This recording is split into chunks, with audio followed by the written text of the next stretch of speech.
Hello everybody, this is Professor Bushra Ansari and we are back with yet another topic of your HRM and global perspective as we were talking about global HRM functions. So today we are going to talk about in this particular section of the video, we are going to talk about the international performance management. Now when you look at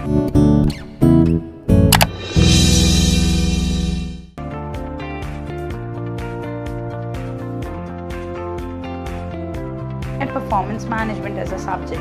Now we already know that in your semester 5 you have studied about performance management and career planning as altogether a whole subject where you have studied 3 full units on performance management. So we all know that when we talk about performance management, it's nothing but actually taking care of my employees' work towards the organization.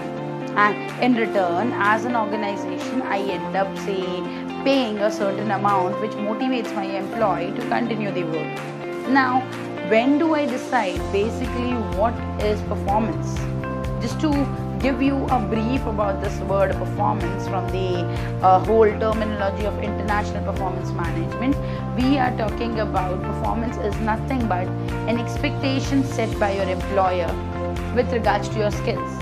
So you're only supposed to fulfill that expectation. If you're able to do it properly, that's where your employer term it as a good performance. If you're not able to do it, your employer term you as an underperformer or maybe fire you.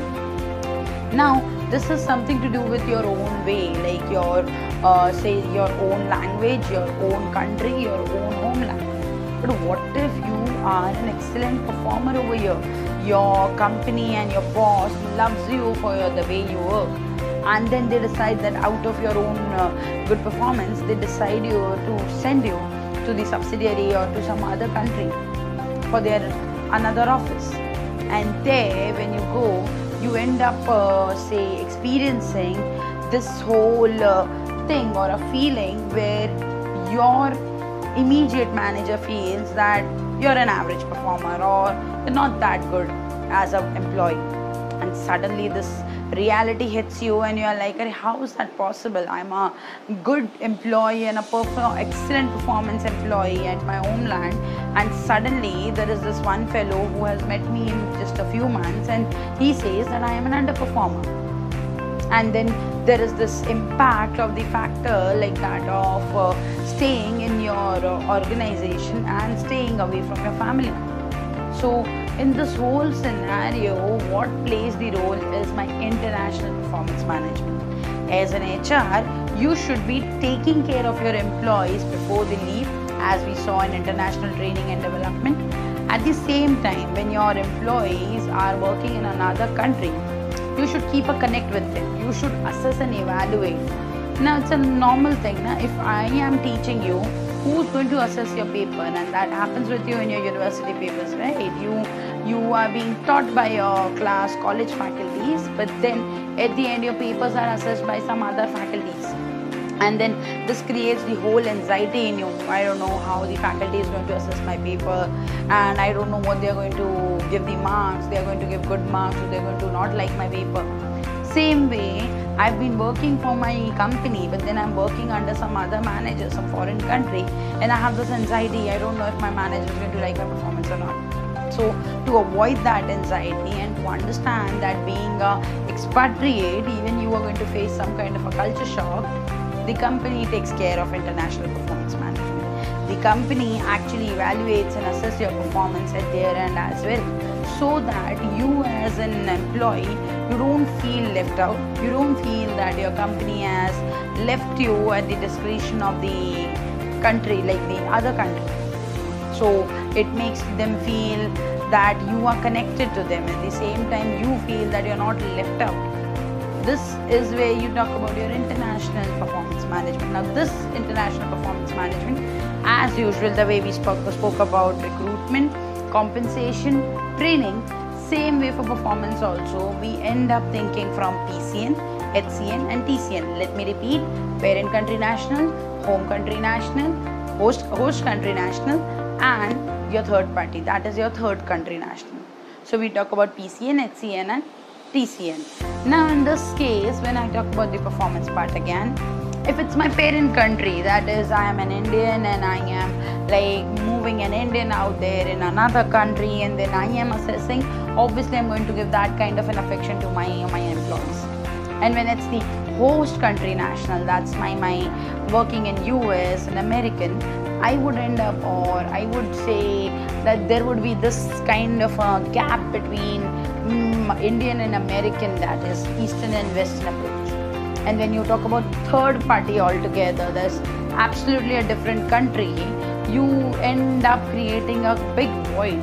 But then your job analysis plays a role. As you can see in the chart and the flow chart that is being displayed on the slide, your job analysis decides who will fit in where and what work or what work profile these individuals need to handle, so that your communication pattern is easy, so that you are able to, or say you are able to judge the person and their performance.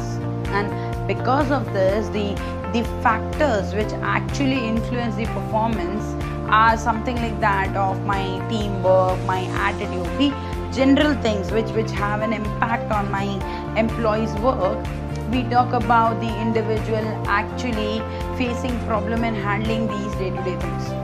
So suddenly I am an Indian and I'm not able to gel up with the team out there, the team in London. Now everyone belongs to one background, and I belong to that of Asian background or Indian background. Suddenly I'm not gelling up, and then people are like, okay, Indians are not good for working in the team, or they crib and cry a lot, they bitch around a lot, they gossip around a lot. I'm creating image of the whole country. So the factors which actually influences my teamwork, my attitude, my way of handling things, my communication skills, and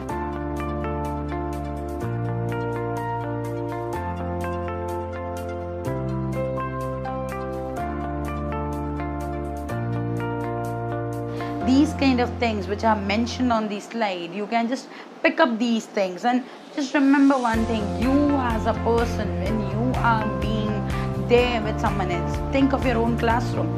When are people going to say that you're a good individual, or they will approach you to talk or to at least do a friendship? When you are approachable, when you have the skills of communication, when you can be in a team, when you can show good positive attitude, and that's where people will gel up.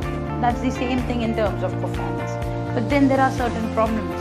I mean, no matter how fluent the company tries this whole international performance management to be, but there is this flaw, there is these certain problems, issues that are influencing and that are being there in my international performance management. One of them is rater's bias. So whatever you have studied in your semester 5 with regards to the say problems or issues of your performance management with respect to India, the things remain same. The only thing here is we are adding on to the communication channel. We are adding on to the factor that I am not having a direct communication, and I as an Indian company, I as an HR of the Indian company would not have my direct hold on the employee. Once my employee goes to the client side, once my employee goes and work in the subsidiary, I will have to be in the coordination. I cannot just simply say whatever I see, it's going to be there. So if God forbid, but then if I go and work under someone who is like, I just go and work in Brazil, or I just go and work in Middle East, and there these people are like, no, we don't like Indians, and then there is this personal grudge of the rater or the performance evaluator. He is going to give the same thing, continue, because the HR sitting back in India doesn't know how you're performing over there. So this creates a huge gap. This is a big problem. So my employees, when they pick up these foreign assignments, they don't know. But then eventually when working, they feel it's a difficult task to manage, because every now and then you cannot explain your HR that you have been good enough at your work, but then your manager gives you a rating, because performance appraisal, it's a simple thing. You will be answering only what has been asked to you, and that's a biggest issue out there. So you see the points on the slide, they remain same. What you will learn for the performance appraisal in your Indian context or your country context as well. The only thing is the communication channel has elaborated, and this creates a space of miscommunication which has a lot of hamper on my employee. This was all about your international performance management in a very cut, short and crisp way, so that you understand and you write it from your exam perspective. Thank you for watching.